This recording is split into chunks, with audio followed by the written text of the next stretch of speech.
이제 8장으로 넘어가겠습니다. 8장. 자, 멘토링의 도구들이 있어요. 우리가 멘토링을 한다. 그러면은 이제 어떤 도구를 가지고 멘토링 할 거냐.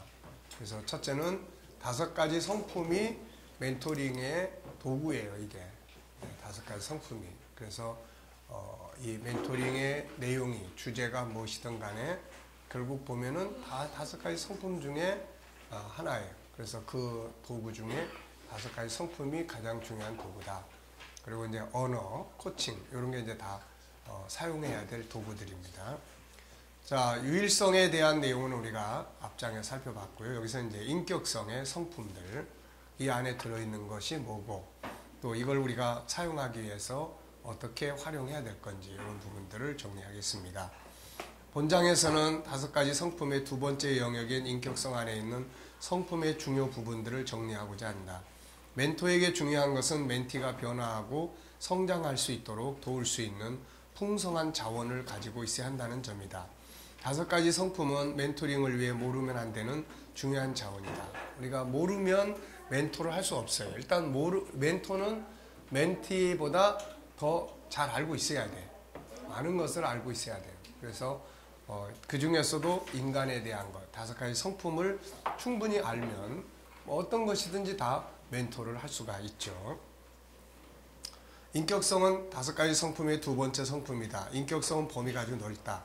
이 성품은 세상을 경영하고 인간과 소통하는 중요한 기능이다. 그래서 멘토는 이 성품의 중요한 요소들을 인지하고 멘토들로 하여금 이 경영의 성품을 키워갈 수 있도록 도와야 하며 다양한 문제들 역시 이 성품 안에서 해결해 갈 수 있음을 알고 잘 사용할 수 있도록 익숙해져야 한다. 이제 이 성품들이 익숙해져야 되는 거죠. 자, 생각의 기능, 창의력 기능. 세상의 모든 것은 생각의 기능에서 나온다. 하나님의 천지 창조 역시 먼저 하나님의 생각 속에서 만들어졌다. 그러므로 멘티들이 생각의 기능을 제대로 알고 활용할 수 있도록 이끌어야 한다. 생각의 기능은 G7 5번째 책에서 다루고 있다. 인간의 모든 것은 대부분 생각의 기능에서 시작된다. 행동은 그 다음이다. 중요한 것은 이 생각의 기능을 다스리고 활용해야 한다는 거예요. 그냥 두면 부정적인 것을 더 많이 생각하기 때문이에요. 미국의 심리학자 동기부여가 쉐드 햄스테드는 인간은 하루에 5만, 6만 가지 생각을 한다고 한다. 이 중에 75%인 3만, 4만 가지 생각은 자신의 의도와 상관없이 저절로 부정적 방향으로 흐른다고 한다. 그런 까닭에 우리는 행복보다는 불행을 더 많이 생각하고 긍정적이며 적극적인 사고보다는 부정적이고 소극적인 시각으로 자신을 바라보며 세상을 평가하게 된다. 따라서 부정적으로 흐르기 쉬운 3만, 4만 가지 생각을 긍정적으로 바꾸어주는 것이 내적 자아 성취를 위한 첫 번째 요소다. 그래서 성경은 우리에게 생각을 그냥 두지 말고 지켜라, 다스려라 이렇게 이야기를 하죠. 잠언 4장 23절은 지킬 만한 것 중에 더욱 내 마음을 지켜라. 마음이라는 게 생각의 기능이죠. 또 16장 32절에는 자기 마음을 다스리는 자가 성을 빼앗는 자보다 낫다 그러죠. 그래서 생각을 다스리는 훈련, 생각의 기능을 활용하는 훈련을 해야 돼요. 이게 저절로 되는 게 아니라는 거죠. 그냥 생각하는 훈련을 의도적으로 하지 않으면 사람은 생각 없이 그냥 살아요. 왜냐하면 사실 생각 없이 살기보다는 습관적인 생각이 먼저 지배를 해요. 고정관념, 무의식 속에 잠재되어 있는 습관, 이런 것들이 그냥 그 사람을 통치를 해버립니다. 이게. 그래서 생각을 지켜야 되고 내가 내 생각을 그쪽이 아니고 다른 생각, 좋은 생각을 찾아서 행동할 수 있는. 그래서 듣기는 속기 하고 말하기는 더디하라는 것은 생각을 해서 좋은 말을 찾아서 하라는 거예요. 좋은 것, 이 안에 들어있는 좋은 것을 찾아서 해야지 그냥 내버려 두면은 지 마음대로 막 행동을 해버리는데 그게 안 좋은 것을 행동한다는 거예요. 자, 생각의 특징 10개, 둘, 넷, 여섯, 여덟, 11개. 천재적 특성, 정보의 바다, 5가지 성품을 활용하는 기능, 시간과 공간을 초월하는 기능, 그 다음에 창조의 세계, 그리고 아이디어 창고, 메모리 기능, 행복과 불행을 결정하고 선택하는 요소, 답을 끌어낼 수 있는 창구, 감정 형성 기능, 그 다음에 다스려야 될 영역. 그래서 원래 10가지인데 감정 형성 기능을 하나 더 넣었어요. 그래서 생각 속에서 감정이라는 기능이 또 하나 움직이고 있는 거죠, 이게. 그래서 11가지의 특징을 가지고 있습니다. 그래서 생각이라는 게 참 얼마나 광범위한지, 천재적 정보. 이 정보는 이 뭐예요? 근본적인 정보는 창세기 1장 27절 그리고 창세기 3장 이 두 개의 정보가 들어있고, 그러면서 성장하고 태어나고 성장해 가는 과정에서 보고 듣는 모든 정보들이 다 안에 들어있는 거죠. 좋은 일에 대한 추억도 들어있고 상처받은 일에 대한 내용도 들어있고 다 안에 들어있어요. 그래서 바닷속에 다 깊이 들어있다가 나오네요. 그래서 심리학자들은 이거를 뭐라고 이야기해요? 무의식의 세계다, 이렇게 이야기해요. 근데 우리는 무의식의 세계 속에 들어있는 게 뭐예요? 그게 창세기 1장 27절, 창세기 3장이에요. 그 사람들은 무의식 그러지만 우리는 그 정체가 뭔지 알아요. 내가 살아본 삶이 아니지만 본능적으로 내 속에 깔려있는 거, 무의식적으로 깔려있는 거. 의식과 무의식은 뭔지 아시죠? 의식은 이분이 장 목사님이다 라는 걸 인지하고 저분이 나한테 상처를 줬어, 이 관계를 아는 거예요. 아는 거. 근데 우리가 하와가 선악과 따먹고 죄졌어, 이거는 우리가 의식 속에 없는 거예요. 이게 무의식 속에 들어있는 거예요. 죄성. 그러니까 심리학자들은 창세기 1장, 2장, 3장을 모르기 때문에 창세기 1, 2, 3장의 이야기를 무의식이다 이렇게 표현을 한 거고, 우리는 그게 굳이 무의식이다 뭐다 할 필요 없어요. 우리는 내용을 다 알 수 있기 때문에. 그래서 우리는 알고 있는 내용이에요. 근데 이런 것들이 의식 속에서만 움직이는 게 아니라 그냥 본능적으로 움직인다고요, 이게. 그래서 통치하고 다스려야 된다. 여러분 해보세요. 이게 생각 속에서 이보다 더 많은 기능들이 있죠. 근데 천재적 정보, 5가지 성품의 활용, 시간과 공간을 초월해. 이런 걸 이제 사용할 수 있어야 되는 거예요. 공간 능력. 그러니까 이제 가드너는 이런 거를 공간 능력. 그래서 공간 지능. 그래서 3차원, 4차원을 말할 수 있는 거고, 이런 현장을 뛰어넘는 세계들을 그려낼 수가 있는 거죠, 이게. 그 다음에 창조의 세계, 아이디어 창고. 그 다음에 기억을 해낼 수 있는, 기록해 놓는. 치매라는 거는 결국 기억 장치에 문제가 생기는 거죠, 이게. 이게 만약에 기억이 없어져 버려요, 이거. 지금 여러분들이 여기에 와서 앉아 있긴 했는데, 이게 내가 누군지도 모르고, 저 앞에 앉은 사람이 누구야? 이런다든지. 이제 끝나고 가야 되는데, 어디로 가야 되죠? 이래버리면은 정말 이거 황당한 세상이 되는 거죠, 이게. 네. 자, 그래서 이런 생각의 특징. 두 번째는 생각하는 방법 13가지. 여기 기타 방법까지 14가지. 그래서 요거는 꼭 기억을 해 두시고, 내가 지금 생각하게 있는 게 어느에 속한 것인지, 요거 이제 우리가 기억하게 해야 돼요. 전체적으로 보는 방법. 숨겨진 3의 원리 찾기. 요거는 머릿속에서 시작과 끝을 다 정리해내는 거예요, 이게. 그 다음에 하나는, 그러니까 2가지 의미인데, 하나는 머릿속에서 시작, 진행, 끝. 그걸 다 구상을 하는 거죠, 이게. 그 다음에 또 하나는 이제 제3의 원리를 찾아내는 거예요. 1에서 100까지는 전부 숫자가 몇 개가 있습니까? 100개가 있죠. 또 그 100개를 더 세분화하면은 1000개가 나올 수도 있고 10,000개가 나올 수도 있어요. 그거를 1, 2, 3, 4, 5, 6, 7, 8, 9, 10 하니까 100개지. 만약에 이거를 1을 또 나누어. 1을 0.1, 0.2, 0.3 이런 식으로 나가면은 그 안에는 엄청나게 많은 거예요. 그런데 우리는 항상 남편은 1을 주장하고 아내는 100을 주장해요. 그러면 이 숫자가 2개만 있는 게 아니잖아. 근데 우리는 항상 그거 아니면 이거, 아니면 도. 네, 그래 싸우는 거예요. 그러면 그걸 주장하고 난 이걸 주장하니까 그 다음에 또 제3의 방법을 찾아보자. 이러면은 얼마든지 있다는 이야기예요, 이게. 지금 사회든 정치든 모든 곳에서 제3의 방법들을 안 찾아요. 제4의 방법을 안 찾는다고. 그냥 네가 죽든지 내가 죽든지, 너도 살고 나도 사는, 이게 아니고 네가 죽든지 내가 죽든지 둘 중에 하나를 하는 거야 다. 그러니 이게 얼마나 어리석은 겁니까 이게. 그래서 이런 생각 방법을 잘 훈련하는 사람은 항상 제3의 방법이 뭘까, 또 4의 방법은 뭘까, 그 속에 또 숨어져 있는 또 다른 방법은 뭘까, 이제 이런 걸 찾아내는 거죠 이게. 과거와 현실을 부정하고 새로운 걸 찾는 생각법. 기업이나 이런 데는 이 방법을 많이 사용을 해요. 익숙해 있는 것을 다 버리자.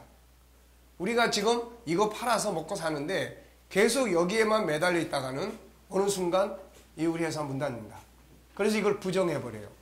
장사 될 만한, 옛날에 어느 일본의 어느 회사를 보니까 그 회사는 한참 막 잘 나갈 때 잘 나가는 것의 70%를 싹 없애버린다는 거예요. 70%를. 그리고 새로운 걸 연구한다는 거예요. 새로운 걸. 그러니까 이런 것들이 바로 이게 필요한 거예요. 우리도 모르는 사이에 뭐 그건 돼, 안 돼, 이거는 뭐 이야기하냐면은 익숙함에 젖어 있는 거예요. 우리도 모르게. 그래서 익숙함에서 조금 다른 분위기, 좀 다른 스타일, 이게 되려고 그러면은 우선 내가 싫어해요. 내 몸이 거절을 해. 내 몸이 거절을 해서 막 힘들어하고 그러죠. 네. 또 내 신경 조직이 익숙해져 있기 때문에 벌써 잠을 조금만 늦게 자거나 다른 나라에 가서 1시간 늦게 자거나 시차가 생기면은 벌써 신경 조직이 그걸 알아요. 벌써 이게. 그걸 거부하는 거야. 이게. 그래서 거부하지만 거기서 이제 한 2주, 3주 이렇게 지나면은 거기에 또 익숙해지는 거예요. 이게. 그래서 가장 무서운 것이 익숙함이에요. 익숙함은 편하고 잘할 수 있으면서도 더 이상 발전할 수 없는 상태로 나를 붙들어 매는 문제점이 있어요, 이게. 그래서 이런 것들을 이제 기업이나 이런 데서는 다 부정하고 절대 익숙함에 젖지 마라. 예. 거기에 젖는 순간 문 닫을 시간이 가까이 오는 거예요, 이게. 그 다음에 유기적 생각법. 과거, 현재, 미래. 오늘의 지금 나의 삶이 내일에 연결되어 있고, 오늘의 나의 삶은 지난날 어느 때부터인가 시작됐던 것이 오늘의 나를 만든 거예요, 이게. 그리고 그것은 또 다른 사람과 연결되어 있고, 또 다른 사람과 또 연결되어 있는 거예요. 나를 통해서 누군가 한 사람이 은혜를 받으면은 이제 그 사람에 의해서 또 다른 사람들에게 연결되고, 그 사람에 의해서 또 누군가에게 연결되는 이런 구조예요, 이게. 그래서 보이는 세계와 보이지 않는 세계, 이게 다 연결이 되어 있는 거죠. 그래서 결국 연결고리, 연결망, 연결적인 어떤 것들을 찾아내는 것이 네트워크예요. 네트워크. 그래서 그걸 통해서 결국은 물건을 전달하고 팔고 뭐 배달하고 다 이런 거예요. 이게 다. 다각적 생각법. 이렇게도 생각해보고 저렇게도 생각해보는 거. 네, 밑에서 쳐다보고 위에서 쳐다보고. 어떤 사람은 옆에서 볼 때는 굉장히 미인인데 또 아름다운 사람인데 앞에서 보니까 혹이 하나 붙어있다든지 뭐 이런. 네. 또 앞에서 볼 때는 또 괜찮은데 뒤에서 보니까 뒷머리가 또 다 빠져가지고 있다든지, 또 겉모습은 괜찮은데 또 속이 아주 엉망진창이라서 아주 마음 쓰는 것이 영 아주 엉망이라든지 뭐 이런 거예요, 이거. 그러니까 어느 쪽을 보느냐에 따라서 참 멋있는 사람이야, 아유 그것도 인간이라고 그래, 그야, 이런 것들이 다 평가돼요. 다각적 생각법. 성령의 눈을 일곱이라고 말씀하시는 것은 그만큼 성령께서 다양하게 보시기 때문에 그런 거죠. 그 다음에 질문을 통해서, 질문, 항상 질문. 1차로 끝나면 끝나는 거예요. 자, 이걸 마셨습니다. 왜 이걸 마셔야 될까? 맛있으라고. 네, 맛있으라고. 맛이 뭐예요? 좋은 거. 좋은 거.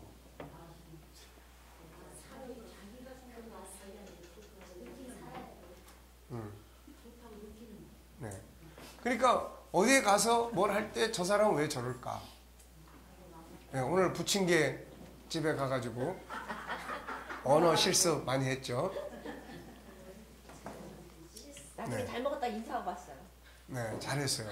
그럼 이제 나중에 가서 보면은 기억을 해주면은 진짜 지난번에 그 사람이구나. 이게 뇌가 기억을 해주면은 다음에 갈 때도 그 옷을 꼭 입고 가야 돼요. 네. 그러니까 이제 질문을 통해서 저분이 왜 저런 말을 할까? 저분은 왜 생선 부침개를 더 안 줄까?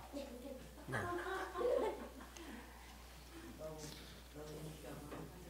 예, 능동적 생각법. 누가 강제로 지시해서 하는 게 아니라 스스로 문제를 생각해내고 발전에 대한 것을 생각해내는 거죠. 그 다음에 영적 생각법. 하나님의 입장이라면, 주님이라면 어떻게 보실까라는 거. 브레인스토밍 생각법. 자, 브레인스토밍 9가지가 있었죠. 전용해 본다면, 그것을 다른 데 응용을 해 본다면, 그 다음에 변형시켜 본다면, 그 다음에 확대시켜 본다면, 또 축소시켜 본다면, 이게 아무것도 아닌 것 같은데 이거 하나에 대한 질문이 우리의 삶을 다 바꿔놓을 수 있어요. 자, 설교를 주제로 놓고 보면, 자, 설교를 좀 축소시켜 본다면 성도들이 은혜를 더 받을까 덜 받을까? 어떨 것 같아요? 보통 축소시키면 은혜를 받습니다. 네. 뭐 시간을 줄여보거나 내용을 줄여보거나 쓸데없는 말을 줄여보거나, 우리가 설교를 할 때 보면은 너무 쓸데없는 말이 우선 많아요. 우리 보통 많이 쓰는 말, 원래는 제가 아닌데 이렇게 순서에 아니지만 순종하는 마음으로 썼습니다. 그럼 벌써 앉아있는 사람들은 아, 저분 준비 안 하고 왔구나. 이게 딱 나타나는 거예요. 그러니까 불필요한 말들이 우리의 설교 속에 너무 많아요. 그리고 나중에 우왕좌왕하다 보면은 본인도 내가 지금 왜 이리 말을 했지 하고서는 헷갈려가지고 이제 더 그걸 설명하고 하려면 더 많아져. 이제 못 돌아와 이제. 네, 그러니까 그런 부분들도 불필요한 말. 일단 설교 시간에 내가 딱 쓰면 그 시간에 나는 설교자예요. 그거를 성도들 앞에서는 굳이 그러한 준비 안 된 자기의 모습을 굳이 보이려고 할 필요가 없습니다. 그래서 이런 것들도 제거할 것들이 많아요. 또 반면에 확대시킬 수 있는 영역들이 또 있죠. 확대시킬 수 있는 것들. 그러니까 설교든 뭐 목회든 뭐든 간에 다 그런 거예요. 그 다음에 대체시켜 본다면, 또 치환, 교환해 본다면 순서를 바꿔보면 어떨까? 앞에 있는 거를 뒤로. 계속 앞으로 가다가 뒤로 돌아 그러면은 이제 맨 뒤에 가던 꼴찌가 갑자기 1등이 되어버린다. 이게. 네, 그래서 이제 그런 거. 네. 그 다음에 역전시켜보면 어떻게 되나. 그 지은 이야기, 그 이야기. 그 다음에 결합시켜보면 어떻게 되나. 합쳐보면. 네. 그런 것들이 이제 브레인스토밍. 육색 사고모자 생각법은 흰색. 네. 이런 거 이거 실습해봤습니까? 해보셨어요? 네. 그래서 이거 해보면 재밌고, 그리고 심리 상담할 때도 이런 부분들이 이런 교육을 통해서 자기가 항상 검은 모자를 쓰고 있구나 라는 걸 인식하게 되고, 의도적으로 황색 모자를 쓰고 다닐 수 있도록. 황색 모자를 딱 쓰고 다니면은 황색 모자가 가지고 있는 느낌 뭐예요?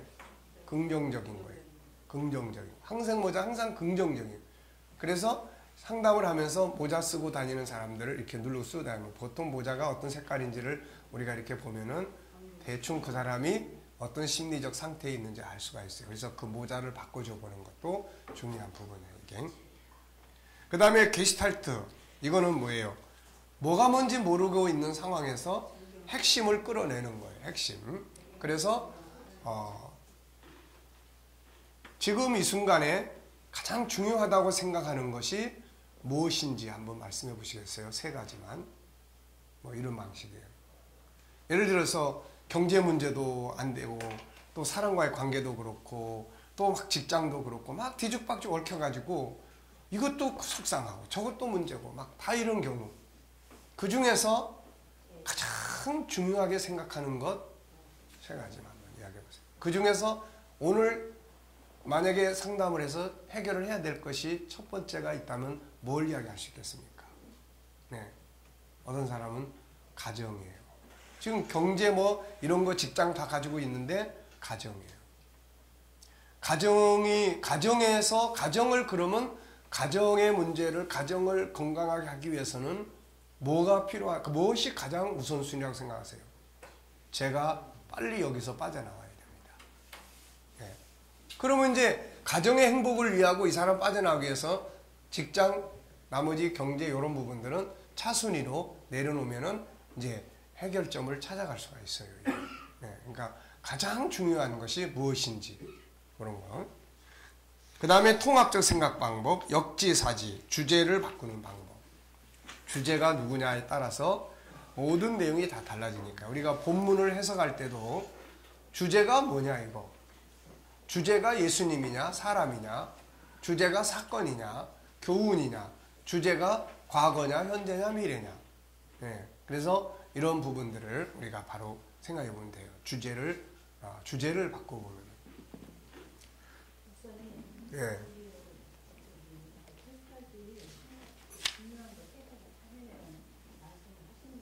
네. 가장 중요한 것이 이선수님께서 무엇이냐는 말씀을 예를 들어서 하셨잖아요. 네. 예를 들어서 목사님이 어쨌든 예를 들어서 내 삶 자체 속에서 어느 것도 뛰어들어가서 개입되지 않으면 안 될 어떤 상황이 되어졌어요. 너무너무 고민이 되고 힘들다 지켜버린다고 생각을 할 때 목사님 이 사람을 여기서 일단 끌어내서 도와준다면 그 사람은 열 가지를 다 간여를 해야 되고 다 개입되어야 하는 게 상황에서 복잡해서 못 견디는 상황이 있어요. 그 상황에 거기서 가장 우선적인 걸 끌어내줄 수 있는 거를 지금 목사님이 말씀하셨잖아요. 거기서 어떤 한 가지가 되든 사라지면 끌어내고 나머지 이 상황이 그 사람한테는 다 중요해요. 그랬을 때. 그러니까 그럴지라도 그것을 네, 다 중요한데 다 중요하다 그러면은 아무것도 할 수가 없어요. 다 중요하다 그러면은 뭐 이것도 중요하고 이것도 중요하고 이것도 중요하면은 그러면 어떻게 아무것도 할 수가 없는 거예요, 이게. 그러니까 사람 하나만 일단 생각을 하는 거예요. 그렇죠. 그러니까 그 중에서 이 중에서 우선 사는 게 중요해. 그러면 나머지는 내려놓든 버리든 뭘 해야 돼. 우선 살아나야 되니까. 근데 예수님도 목숨이 의복보다 중하지 않냐, 음식보다 중하지 않냐. 그러니까 가장 중요한 게 뭐냐는 거예요. 이 사람이 그걸 찾아낼 수 있도록 이렇게 여러 가지 문제가 있을 때 이것도 놓을 수가 없고 이것도 놓을 수가 없어. 다 나를 붙들고 있으니까 이것 때문에 다 물속에 가라앉듯이 죽어버려요. 그러면 지금 이 사람한테 가장 중요한 건 뭐냐? 황금이 들어있는 괴짝이 중요하냐? 사는 게 중요하냐? 사는 게 중요하다. 그러면 이건 놔라. 네. 그래야지 되는 거예요, 이게. 그래야 상담도 되고 해결도 되고 하는 거예요, 이게. 그러니까 가장 중요한 걸 이 사람 스스로가 느끼고 찾아낼 수 있도록 그렇게 축소시켜 주는 거예요. 3가지만 찾아보세요. 그 중에서 한 가지만 선택한다면 뭘 선택하겠습니까? 그러면 그 사람도 나름대로 생각하면서 우선순위 이거예요. 그러면은 그걸 위해서 이런 부분은 내려놔 보면 어떨까요? 우선 살아야 뭐가 될 수 있으니까. 그러니까 이제 이런 것들이 이제 게시탈트 형체를 생각해낸다. 자, 그 다음에 이제 3번째는 뭘 생각할 거냐? 생각 좀 해봐 그러는데 뭘 생각하라는 거지 지금? 그래서 여기 이제 주제가 쭉 이야기되어 있어요. 창조의 질서, 성경이 주는 주제, 아이디어 창조, 다양한 질문법, 올바른 자아상, 문제의 답을 찾기 위한 생각, 희망, 장점 사용, 행복 설계, 생각의 우선순위.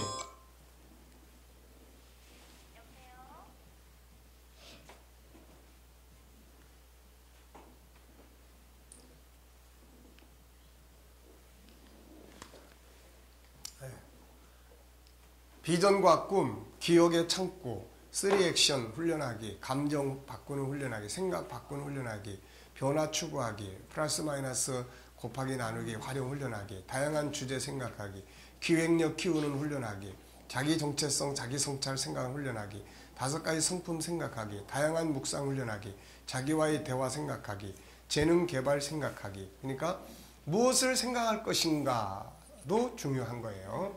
그래서 정기적으로 뭐 자기가 특별하게 어떤 안건을 가지고 계속 생각을 하면 그거 뭐 생각하면 되는 거고, 그 다음에 그렇지 않으면 말씀을 묵상하는 생각도 우리가 해야 될 부분들도 많고, 그렇죠? 생각을 키우는 도구들, 정보, 경험, 다른 현장, 호기심, 관심, 끊임없는 질문, 멘토링, 독서, 영성, 변화에 대한 갈망, 고정관념 버리기, 합체, 자료뱅크, 다른 사람들의 경험과 조언, 주변의 모든 현장, 다른 사람들의 또 다른 생각들, 여행, 봉사, 업무 현장, 부딪힌 수많은 문제들, 상상, 언어, 기타 수많은 도구들이 생각을 바꾸게 만들게 한다.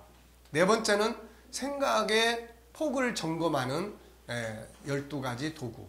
네, 생각할 수 있는 것 질문하기, 가능한 모든 원인 상상하기, 가능한 모든 결과 상상하기.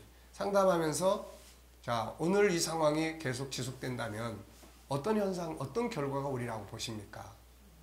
예, 이렇게. 그 외에 또 다른 결과가 있다면 뭐가 있을 수 있을까요? 가능하면 다 끌어내는 거예요. 다 끌어내서 자기가 그 가능한 결과를 보고 도저히 이렇게 가면 안 된다고 하는 것을 이제 만들어내야 되겠죠, 이게. 그리고 원인도 역시 가능한 원인은 다 찾아보도록 만드는 거예요.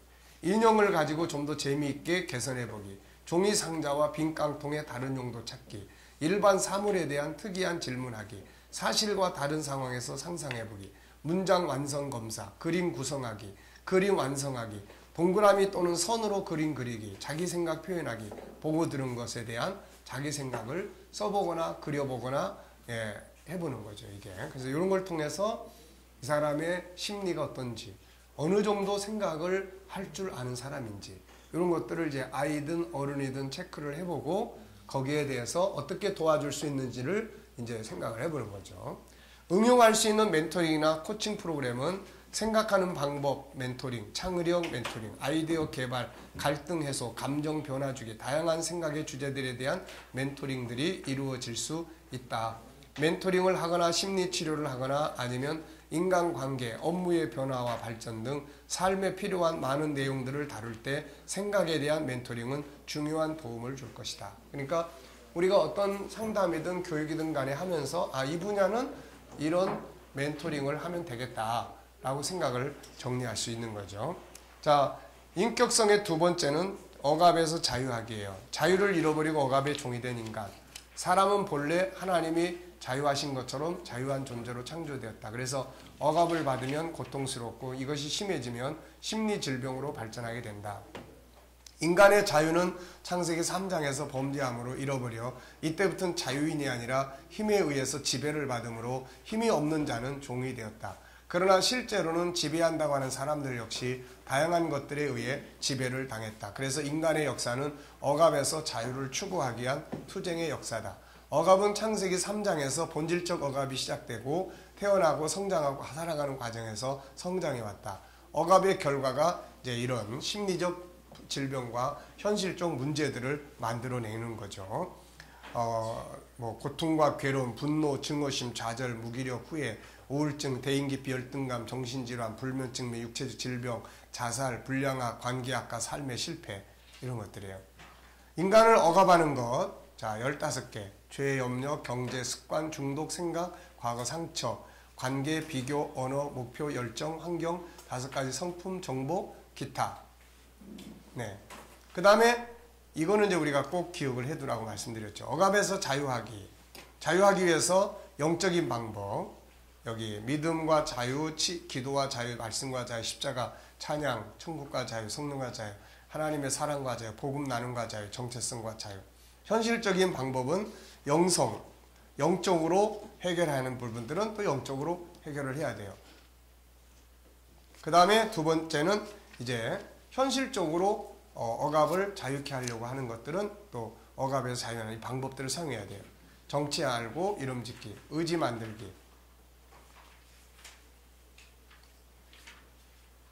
자, 여기 이제 분석과 답 찾기의 순서가 조금 바뀌었네요, 이게. 근데 어쨌든 정치 알고 이름 짓기, 그 다음에 분석, 그래서 원인이 무엇인지, 또 어떻게 가면 좋을 것인지에 대한 분석, 그 다음에 의지 만들기. 의지 만들기 위해서 3가지 질문. 분석은 3차 분석까지 하라고 말씀드렸죠. 더 이상 할 수 있으면 더 좋지만 굳이 그렇게까지 안 해도 1차, 2차, 3차. 예. 1차는 뭐예요? 나예요. 지금 내가 겪고 있는 이 상황에 대한 내용을 분석하는 거예요. 2차는 뭐예요? 2차는 나에게 상처를 주고 있는 대상. 이 사람이 어떤 사람인지. 예. 그 다음에 3차는 그 사람의 또 부모나 또 이런 부모의 상황을 점검을 해보는 거죠. 무슨 말인지 이해되시죠? 네. 안 되는데 또 막 그러고 가지 마시고. 자, 전에도 한번 말씀드렸죠. 가족 상담을 하게 되는데 부인이 와서 자기 남편이 집에 오면 자기는 상대 안 하고 아들하고만 상대를 하고 그러면서 딸하고 딸도 자기를 나약한 엄마의 모습 때문에 미워하고 그래서 자기가 너무 힘들다. 자기가 요즘 우울증에 시달리는 것 같다. 그래서 그런 상태예요. 그러면 두 번째 라인을 가서 아빠를 우리가 분석을 하죠. 그래서 그럼 아빠는 몇 형제예요? 아빠는 어떤 사람이에요? 아빠는 장남이에요. 그리고 그 장남인데 아버지가 아들에 대해서 이렇게 쭉 들어보니까 장남의 권위를 존중히 여기는 건 없고 책임만 지우게 되고 그 책임을 다 못하니까 야단만 치는 이런 구조가 돼 있어요. 그래서 그러면은 왜 그 아버지는 그런 삶을 살고 아들에게 이렇게 대할까?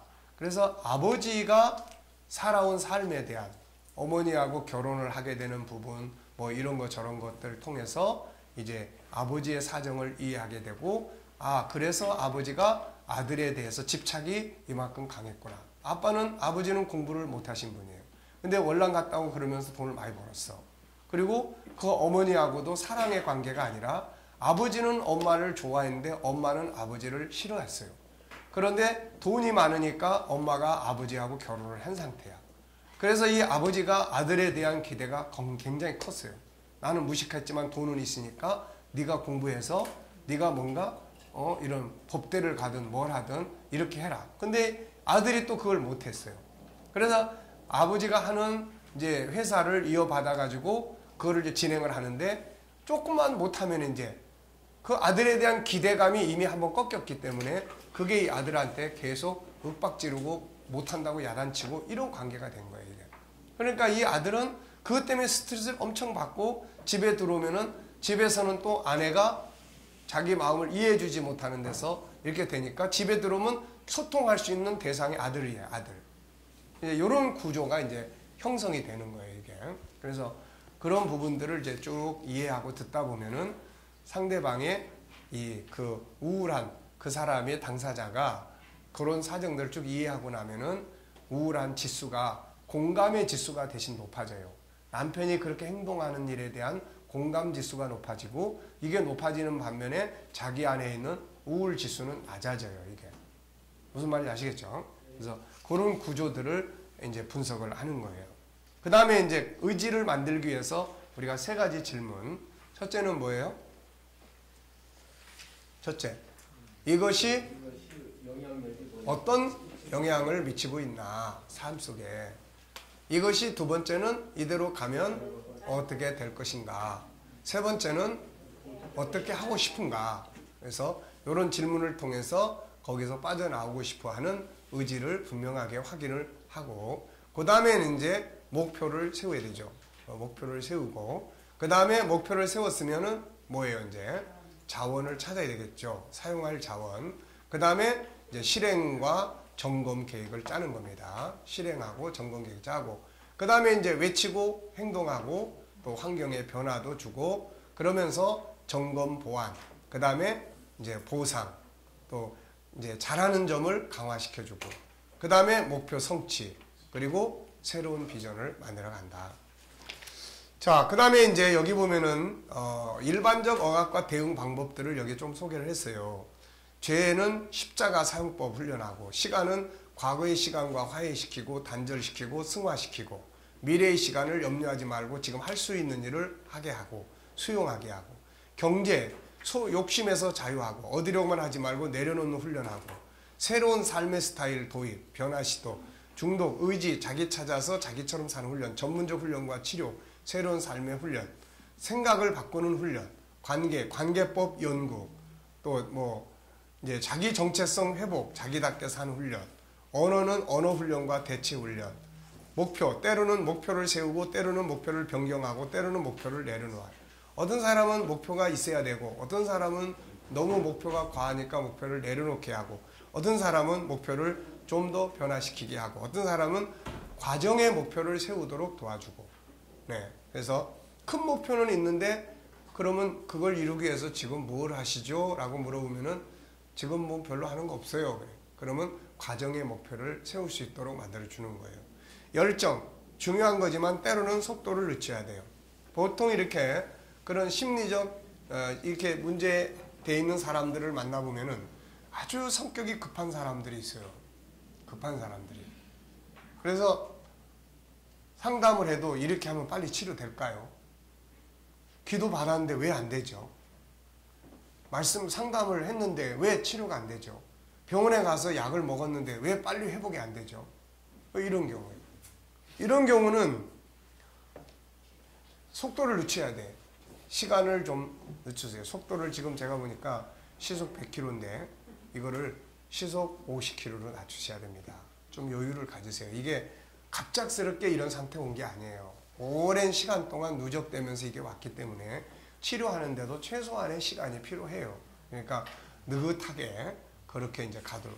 그러니까 이제 결국은 그런 시간과 같이 가는 거기 때문에 그런 게 필요합니다. 자, 환경, 어떤 경우에는 환경이 수용해야 돼요. 수용. 뭐, 어제 하겠지만은 도저히 지금 더 이상 감당할 수 없는 현실. 그러면은 파산 신청. 이런 거 수용해야 돼요, 이거. 네.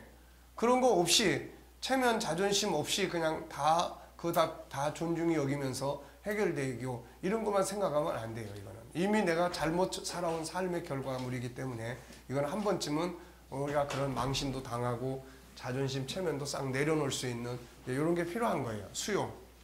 어떤 건 새롭게 도전을 하게 해야 되고, 어떤 거는 변화를 시켜주는 게 필요하고요. 5가지 성품의 성장과 산후훈련, 정보, 새로운 정보, 의도적 정보를 만들도록 이렇게 이제 이끌어주고, 기타, 답이 없는 억압은 없다. 억압의 이유가 있듯이 자유하게 하는 방법도 다 있습니다. 자, 소통은 총 4개의 영역으로 이루어져 있어요. 대화법, 코칭, 리더십, 멘토링이에요. 자, 대화법, 소통의 중요성. 사람은 모두 자유한 인격체다. 따라서 누가 누구를 지배하는 존재가 아니라 서로 동등한 인격체로서의 소통이 필요한 존재들이다. 그래서 소통이 없이 지배만 하면 그곳엔 고통이 있다. 안타깝게도 오늘 우리 삶의 현장에는 동일한 인격체로 인정받고 소통을 통해 서로 하나가 되기보다는 소통 없이 오직 힘에 의해서 지배를 당하다 보니 모두가 고통받는 세상이 되고 있다. 예수께서 세상에 오셔서 서로를 존중히 여기셨듯이 우리도 인간의 본성대로 서로를 존귀하게 여기는 삶을 살아야 한다. 그리고 자유한 인격끼리 아름다운 소통을 이룰 수 있는 능력을 가져야 한다. 자, 소통이라는 것은 사물이 막힘이 없이 잘 통하는 것. 의견이나 의사 따위가 남에게 잘 통하는 것. 무엇인지 막히면 문제가 된다. 인간과 인간의 관계 역시 소통이 안 되고 막히게 되면 수많은 문제들이 발생하죠. G7에서 인격성에서는 생각의 기능, 자유의 기능, 소통의 기능 3가지를 다루죠. 그 중에서 소통의 기능에서는 대화법을 위한 언어, 코칭, 리더십, 멘토링의 4가지가 있다. 소통은 대화다. 대화법에서 중요한 부분들은 다음과 같다. 자, 우리가 좋은 대화법을 하기 위해서는 여기에 있는 요 정도는 우리가 기억하고 응용할 수 있어야 돼요. 이게 요 정도는. 네, 아시겠죠? 네. 그래서 그 책을 공부할 때 그 책 속에 있는 내용 정도는 기억을 하고 가셔야 됩니다. 라고 했는데 우리가 그거를 계속 이제 기억을 안 하고 누적을 시키면은 이제 이렇게 많아져 버리는 거예요. 자, 언어의 기준은 5가지 성품이에요. 언어의 기준은. 그 다음에 현실 속에서 사용해야 될 11가지 언어를 우리가 제1권에서 했습니다. 그래서 이 11가지 언어 뭐예요? 예, 악영 칭용관, 그 다음에 마소 칭기질, 예, 이런 내용이에요. 아름다운 인사, 경청 잘하기, 칭찬하기, 용기 주기, 관심 갖기, 마술 언어 사용하기, 감사합니다. 또 뭐 미안합니다. 그래 내가 있는 거야 이런 거. 소유해야 될 네 5가지 A로 시작하는 5가지. 감사, 질문, 애정, 주의, 긍정. 친절의 말, 부드러운 말, 기쁨과 웃음을 주는 말, 질문 사용하기, 하나님의 언어 사용하기, 하나님의 말씀을 우리가 사용을 하게 되는 거죠. 그래서 글자만 따면 아경, 칭용관, 마소, 친기질하 이렇게 돼요.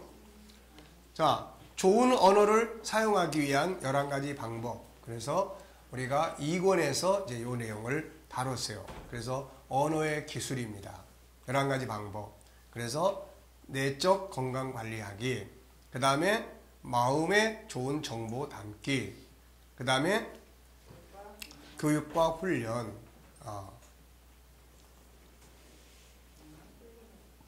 자, 그 다음에 끌림의 법칙. 미리 준비하기. 언어의 정확성. 비유의 말. 상대방 이해하기. 언어와 습관. 대화 3대 요소. 언어 편집하기. 언어 디자인 하는 거예요. 그래서 같은 말이라도 좋은 말을 골라서 하고. 근데 우리가 이런 부분들에 대해서 잘 생각을 안 하고 그냥 해버린단 말이에요. 그냥.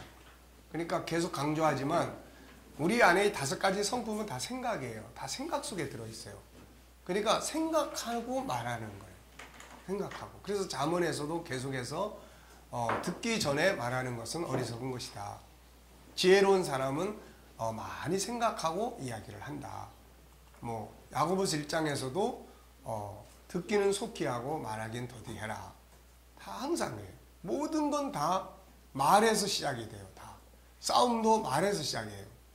지금 뭐라고 그랬어? 나 아무 말도 안 했는데 조금 전에 뭐라고 했잖아. 코가 삐뚤어졌다고 그랬다. 왜? 너 지금 그걸 말이라고 하는 거야? 네 코는 뭐 잘난 코냐? 뭐 이러면서 이제 싸우기 시작하는 거예요. 이제. 그러니까 말에서 이제 이게 그래서 이걸 이제 내안 교끌사 그 다음에 또 언비 상언대편 이런 식으로 이제 외우세요. 그래가지고 첫 글자만 따면은 훨씬 줄어들어요. 첫 글자만 따면은. 그 다음에 이제 경청과 공감의 기술. 그래서 경청. 네. 경청을 해야 될 때 여기 보면은 경청의 3가지 3, 3, 4, 10 이렇게 이야기를 했어요. 3은 뭐예요? 경청할 때 그 사람 맨 밑에 있는 본능, 그 다음에 상한 감정, 그 다음에 겉에 나타나는 것, 그 다음에 또 3은 뭐예요? 그 사람이 말하는 것에 대한 본성, 감정, 자기 중심적인, 상대 중심적인, 또 사실, 감정, 의도. 그러니까 그 사람이 이야기하는 것에 실제 이야기가 뭐냐, 지금 감정이 뭐냐, 또 그 사람이 의도, 도대체 이런 말을 하는 의도가 뭐냐, 이런 거예요. 그 다음에 경청의 자세 10가지. 주표, 거실인, 충주, 상과, 중.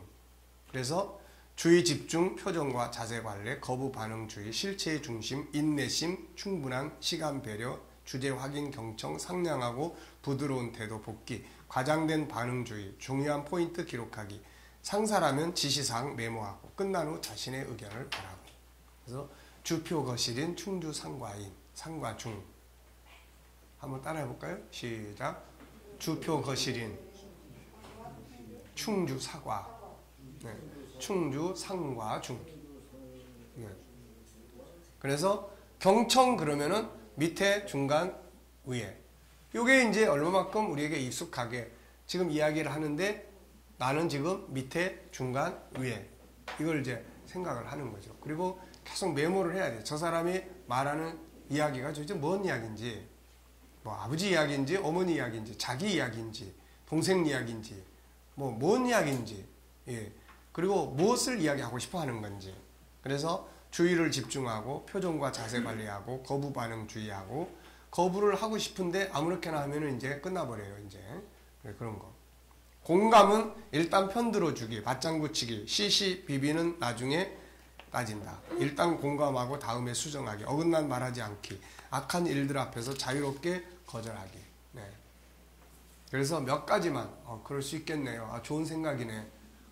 많이 힘드시겠네요. 뭐 몇 가지만 자기 의견이 안 맞더라도 그렇게도 생각할 수 있겠습니다. 뭐 이런 거. 몇 가지만 우리가 잘 익숙하게 훈련을 해두면 뭐 그렇게 막 앞에서 막 뭐 이제 간신처럼 그렇게 안 해도 뭐 다 이렇게 될 수 있는 거예요. 몇 가지만 해도. 아름다운 말하기 기술 11가지. 예. 자, 이것도 이제 따분매, 조, 성, 나, 사, 칭일, 칭의, 질, 훈. 네. 따뜻한 말, 친절하고 지혜로운 말, 분노를 쉬게 하는 말. 분노를 쉬게 하는 말은 뭐예요? 잠언 15장에서는 뭐예요? 유순한 말이 분노를 쉬게 한다. 그래서 쉬게 하는 유순한 말을 우리가 몇 가지 이야기를 했죠. 우선 어떤 말이 그 분노를 쉬게 합니까? 가장 중요한 건 공감이에요. 공감. 공감을 해주면은 분노를 좀 쉬게 할 수 있어요. 그래서 유순한 말은 공감하는 말이다. 유순한 말은 또 미안하다, 마술의 말을 쓰는 말이다. 유순한 말은 상대방을 존귀하게 인정하는 말이다. 고마움을 표시하는 거죠. 그 다음에 유순한 말은 때로는 내가 억울하지만 내가 알았어. 내가 조금 더 잘해볼게. 내가 책임을 짊어지고 가는 거예요. 유순한 말은 자기가 좀 손해보고 하는 말들이에요. 그러니까 이런 말들은 다 상대방의 분노를 가라앉게 하는 말들이에요. 네.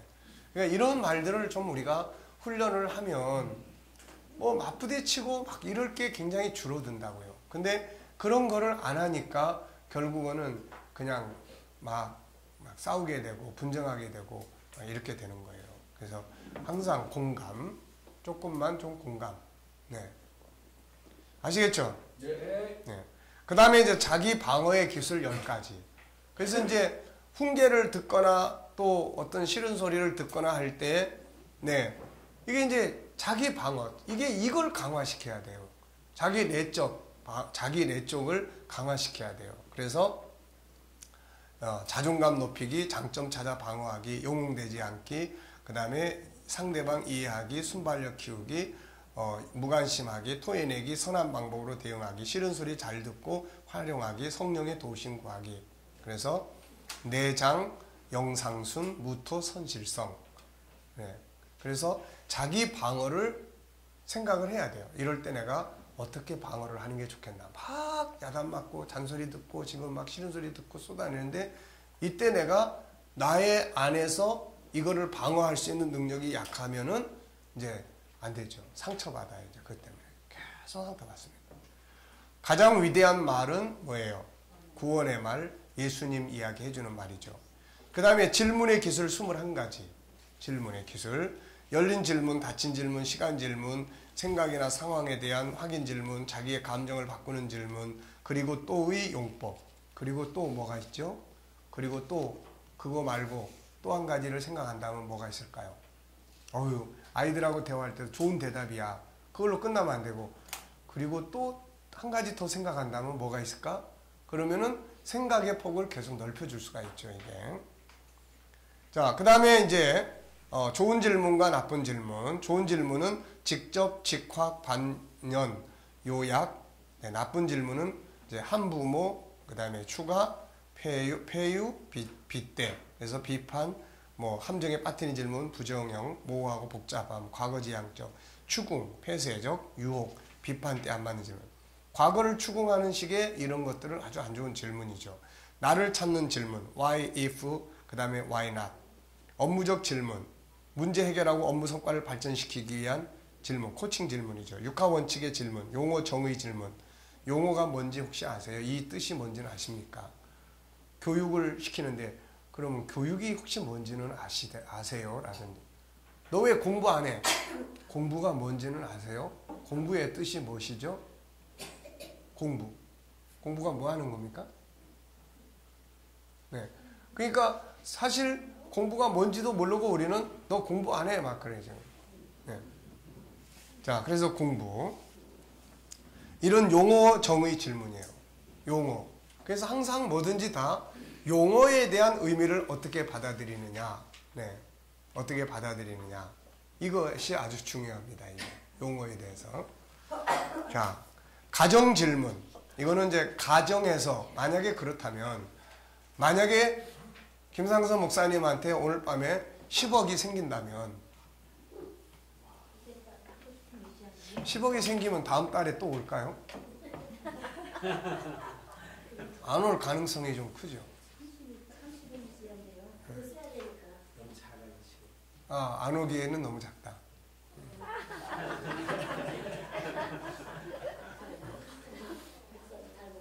네. 음양의 태극 질문. 이건 뭐예요? 음과 양을 질문 속에서 같이 묻는 거예요. 예를 들면은 당신이 이 목적을 이루기 위해서 이거는 양이죠. 좋은 쪽, 긍정적인 쪽. 당신이 이걸 성취시키기 위해서 희생해야 될 것은 무엇입니까? 그러면 거기서 성취시키는 거는 기분 좋은 질문이고 희생시킬 건 무엇입니까? 이거는 별로 안 좋은 거죠. 그래서 이거를 또 양. 양은 좋은 쪽이에요. 정말 좋은 재능이 많으시네요. 근데 이걸 발전시키기 위해서 혹시 자기가 내려놔야 될 일은 없으십니까? 뭐 이제 이런 부분들이에요. 기적 질문. 네. 네? 태극 질문. 예. 그 다음에 정체성 질문. 네. 나는 누군가? 왜 존재하는가? 무엇을 위해 사는 것이 가장 소중한 삶인가? 이런 거예요. 5가지 성품을 위한 질문. 어떻게 하면 저 사람을 존귀하게 인정해 줄 수 있을까? 내가 존귀하게 만들어주는 방법은 뭘까? 재능을 개발하는 질문은 어떻게 하면 좋을까? 아이가 학교에서 돌아왔을 때 어떻게 하면은 아이의 재능을 발전시킬 수 있을까? 예를 들면은 공부하느라 참 수고 많았지? 혹시 할아버지도 그거 뭔지 좀 알고 싶은데 할아버지한테 오늘 공부한 내용 한번 설명해 줄 수 있을까? 그러면은 얘가 이제 공부한 거를 다시 리바이벌 하겠죠. 그러니까 이제 그런 것들은 재능을 개발시켜 주는 거예요. 뭐 배고프지? 뭐 밥 먹어야 되겠네? 뭐 먹고 싶어? 이런 거는 그냥 일반적인 질문이에요. 근데 기분 나쁘게 하는 질문. 오늘 점수 몇 점 맞았어? 네, 이런 거 묻는 질문. 네. 오늘 얼굴이 왜 그래? 왜 이렇게 맨날 그냥 기분 안 좋은 모습으로 다녀? 뭐 속상한 일 있었어? 넌 맨날 왜 그래? 이런 거. 되게 기분 나쁜 질문이죠. 그래서 어떤 질문을 할 것인가도 우리가 생각해두고 사는 게 중요하다.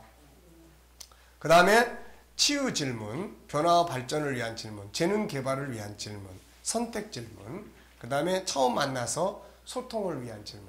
우리가 처음 사람을 딱 만났으면은 그 사람하고 어떤 질문을 해야 될 건지 이런 걸 이제. 자, 그 다음에 이제 조화의 기술 16가지. 네.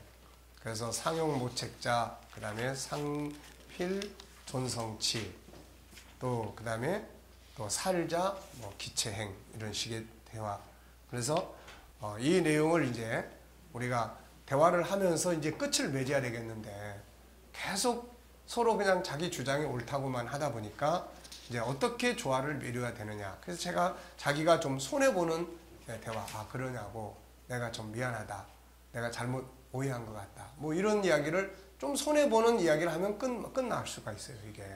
그러니까 뭐 또 용서하기, 모험적 실천, 책임지는 태도, 뭐 자기 희생, 지는 대화, 이런 것들이죠. 훈계를 잘하는 방법 12가지.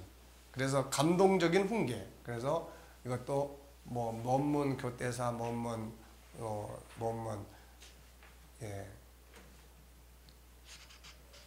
감동적인 훈계, 원문, 그 다음에 오당진, 원문, 오당진. 오늘의 사건만 지적하는 거예요.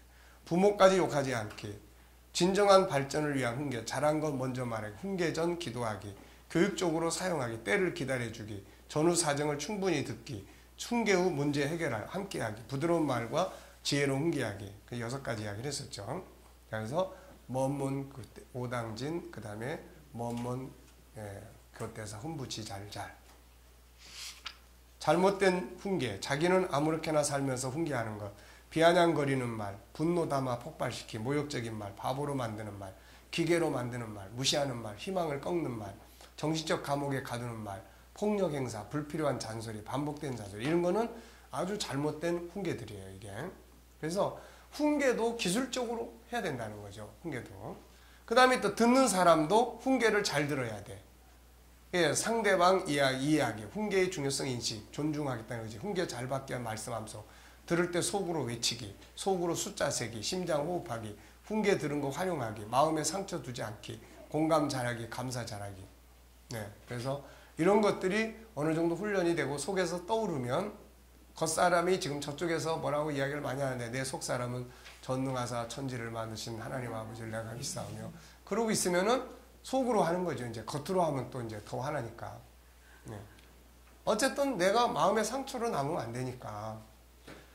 자, 그 다음에 두 번째는 이제 소통에서 두 번째는 뭐예요? 코칭이에요. 그래서 코칭 10단계. 그 다음에 뒤로 넘어가셔서 리더십에 예수님의 리더십 13가지. 그 다음에 이제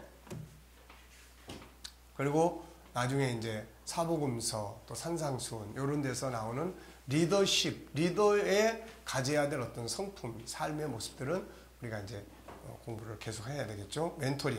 여기서 이제 멘토의 자격, 멘토 목표와 진행 과정. 네. 그래서 요게 이제 인격성 안에서 우리가 기억하고 다뤄야 될 중요한 부분들. 그래서 이런 걸 알면은 언어도 멘토링 할 수 있고, 코칭도 할 수 있고, 리더십도 해줄 수 있고, 다 해줄 수 있는 거예요, 이게. 자, 이해됐습니까? 자, 10분간 휴식하겠습니다.